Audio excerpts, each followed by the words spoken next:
Ako po si James Magalianza, dito po operator ng 60cm The Shirt 91 Luna Plaza. Nagamit po ito ng 6 na beses sa isang linggo na may total run na 142 meters. Ito po yung head, capping at wiper. Ganito lang po yung tamang pag-head lean. Tapos mag-head lean, panatiling punasan ng capping at wiper.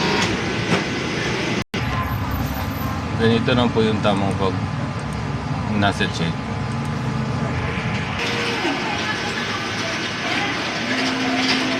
Bunang po siya.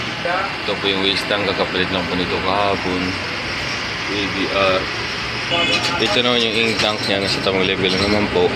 Ito naman yung mga use at unused.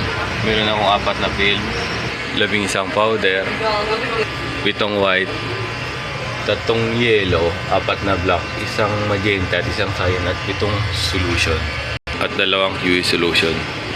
Ito naman yung weekly physical inventory ng 60cm, updated naman po. Ito naman yung consumable withdrawals ng 60cm sa buong isang linggo. Nakagamit po ako ng 1 film, 1 racing powder, 1 white, 1 green solution, 1 magenta at 1 cyan. Ito naman yung daily output recording ng 60cm from September 21 to September 27, updated naman po. Ito naman yung monthly maintenance checklist ng 60cm, updated naman po. Dito na po magtatapos yung vlog ko. Maraming salamat po.